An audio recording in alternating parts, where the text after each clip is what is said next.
Hello everybody, thank you so much for tuning in to We'll Fix It team. And we're at home today. It's the evening time. We've been at work a lot doing videos, and you probably all watched this is my little redneck building. We built it out of a bunch of scrap and stuff, and had a lot of fun doing it. There's our happy fun antenna for doing our transmitting and receiving certain signals, and we like to do that. We've got our 68 Galaxy parked over here, and we're just sort of reading the mail, they call it, on just listening to some, they call it the Super Bowl, Channel 6, where you can hear like all the big dogs get down with their big radios.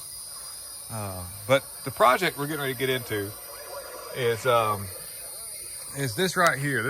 We've talked about it. You've probably seen some videos where we've worked on some of the smaller generators in that building and some other stationary stuff. But now I think that this weekend we'll see what we can do with this.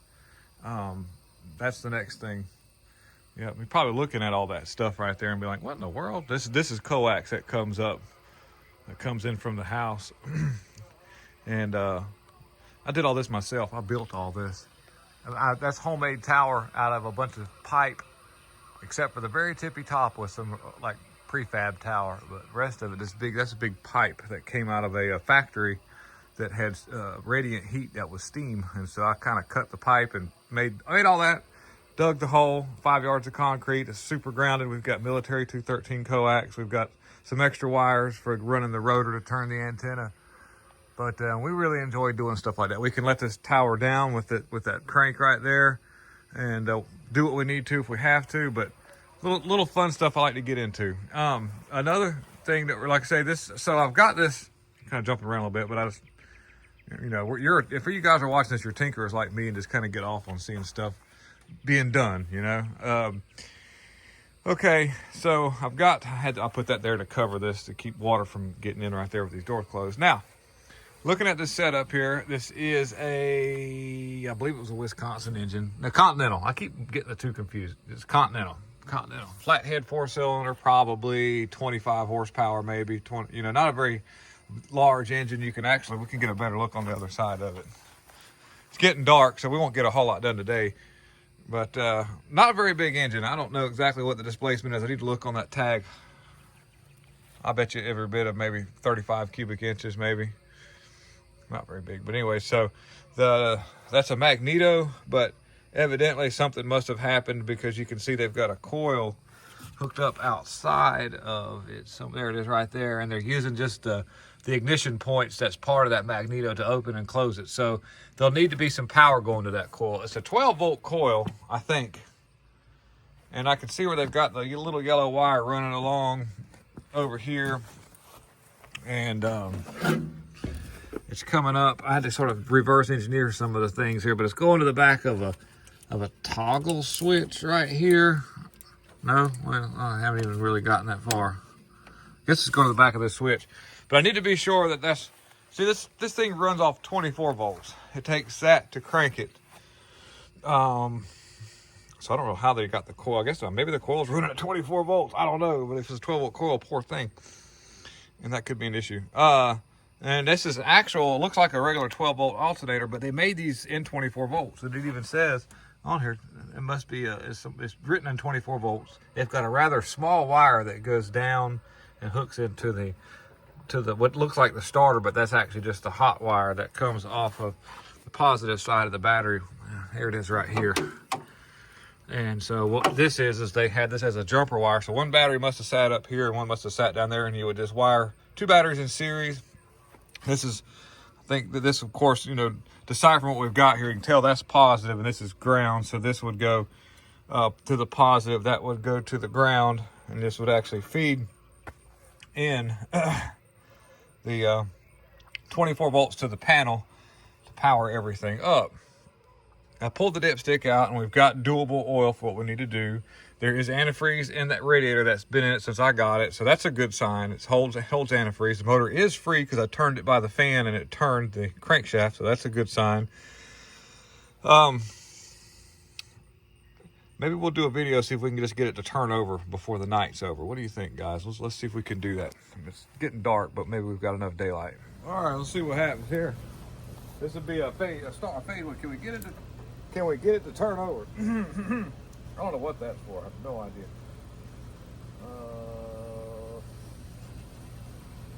Let's see.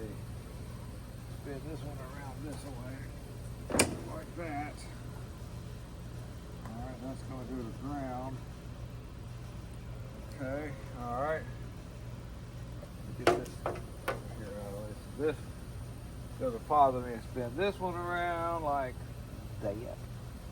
It's kind of wonky, but I got enough cable. I can just kind of cross it around. So this is going to go like that. Actually, I was going to see if I can get it to turn over. So there's that.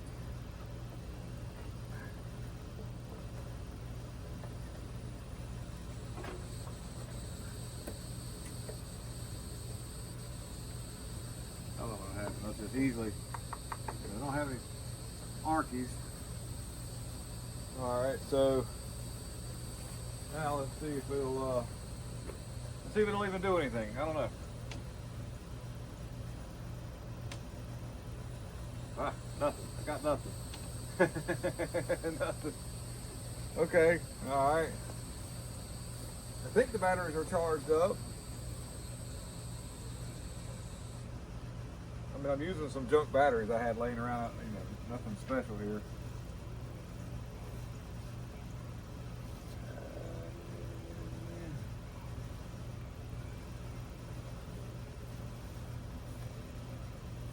Nothing. I got nothing.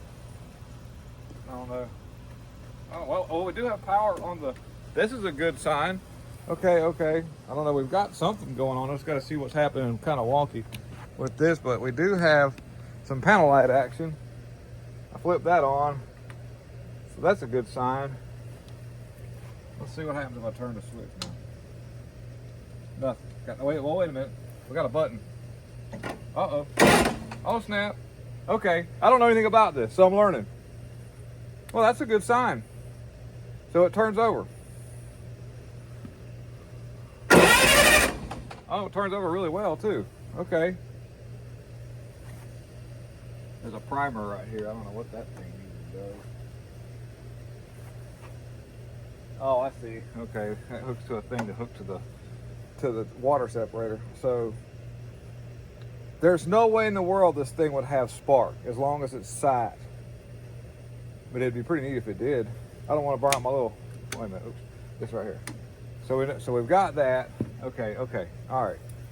I don't want to burn up my coil either. So let me see here. The next thing would be to test this. The quick test. I mean, if it doesn't have spark, then of course I would test for power to the actual coil itself. But so, all right, let's see here. I'm sure that carburetor's going to have to be gone through, and it had a water separator. I'm going to try to get it in camera shot right over here. Following the finger, there's a water separator and a thing with a thing, but it's missing some stuff used to a fuel pump. I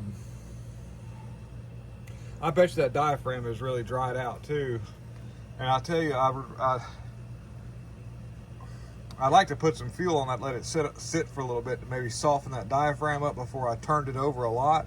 So I'll probably, and I know that it can get gas in the oil, so what we're going to do is I've got a tank that I can lay up here and just gravity feed some fuel to that fuel pump, and then we'll let it sit for a little while and we'll see if fuel drips out of it, and or if it gets in the gas, because I don't know how much I want. If I turn that thing over a lot, the diaphragm's really dry, it's just going to crumble, and it probably will do that anyhow. I don't know, we'll see what happens.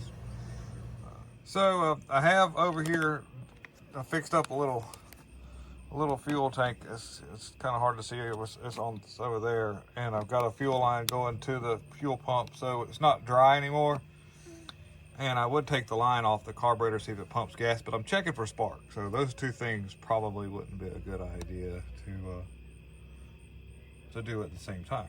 So I had the switch on, and I've got myself fixed up with a little deal here where I can touch the two together and turn it over. So I would doubt, I would be so surprised I see any spark. So let's see what happens here.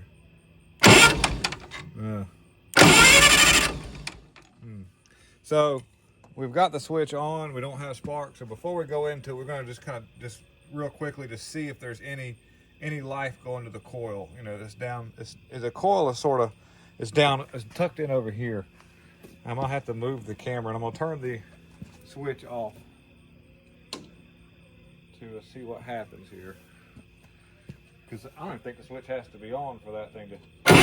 It doesn't. So it's got two positions. Let me just try it. Let me just try it in the first position instead of that. See what happens. I don't see anything. Yeah, definitely don't see anything there. Okay. All right. Well, let me get I have a test light and some stuff here. We'll just check to see if we're getting any kind of power to the coil. Power to the coil, which is down over here on the right. So I have here a fun little device. It can check for things. So you know that. So this would be the what I'm checking right here is the negative side to see if I see any contact between the. That's really nasty right there. But let me get an alligator clip. Let's see here. We can see if we even have anything breaking on the negative side to let us know that the points are even working. Let's see. Okay. All right. Let's see here. I'll set this up so that I can. We'll hear it go beep, beep, beep, if it does. Okay, all right. I can't tell if I get a good connection there, but we'll see. If the points are working, it sounds like something.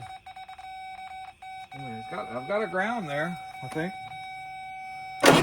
Yeah. I don't know if you can see that in camera or not. Let me see. Okay, watch the green light. The green light flashes.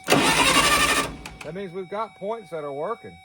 We just got to get power to the coil. So let's see here.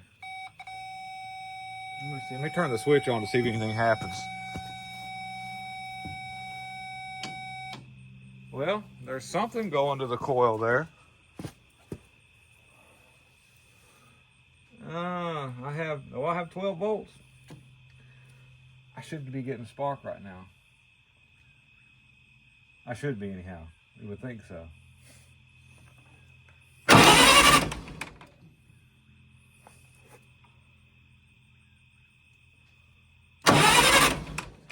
Nothing. You would think I was getting a spark. Oh well.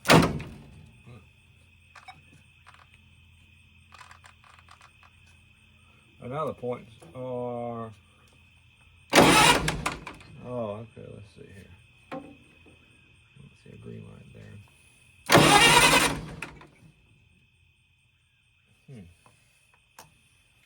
Well, we may still need to check the points. That could be a problem. We do have power going to the coil though, and it's 12 volts. So we've got that kind of wired up right. And getting late to the evening, we will probably get back on this in the morning, but I wonder if it's pumping any gas. Now that we know we don't have spark, so we can at least see if the fuel pump's going to pump anything. And like I say, that's something that we'd have to keep a really close eye on so far as it not getting into the oil. So we'll tackle the ignition system tomorrow, but let's get this off and to see if we see any. I'm gonna move this out of the way too. Putting gas on our tool. Let's see here. Like I say, it's a little past 9 o'clock right now, so we've been working all day at the shop, and man's got to relax a little bit. I enjoy doing this, so it's not like this is work. And if I'm not careful, I'll be out here till 10, 11 o'clock tonight. So we won't do that. But let's just see if we've got any kind of... The trick to getting these fuel lines off, too, is you want to get at the very front of it and push it off. You don't want to grab it and try to pull it off. Oh, wow. I've got something. I got a little something popping off there. Had a little pressure behind that. Let's see what happens if we. So we don't have the switch is off, and let's just see. I don't know if you'll be able to see that or not. Let's see. Yeah, that's not bad. Oh wow! Look at that thing go. Okay. Well, so that's all we're gonna do. We will put this back on because that's functional. So we know that works. And then this will dry overnight. We'll let the fuel sort of drain off because Rick said tomorrow we're gonna be messing with a bunch of spark and stuff. Now the carburetor, if we can get it to hit a little bit and then go from there, we'll mess with the carburetor. We'll work on that. But you know, we do have fuel going to it. And probably what I'll do, since we've been turning it over and doing our thing, now that we've got gas all there, we're not going to turn it over too much. But there is a bowl drain right here, so we'll let this thing sit overnight with some fuel in the bowl and drain that down. So maybe if there's any sediment before it sucks it up into the jets, it'll drain out the little drain hole maybe. And then we'll pull the cap off of the magneto and see if we can't get the points. Because even though it looked like it was breaking fire on the coil at my little test light, there's more than likely need to be cleaned. It's probably not making good enough connection to do what it's got to do. So not a bad run for the night. We're moving forward with it, guys. So thank you for watching part 1 of this. And tomorrow we'll do a part 2. Yeah. Thank you all. Thank you very much.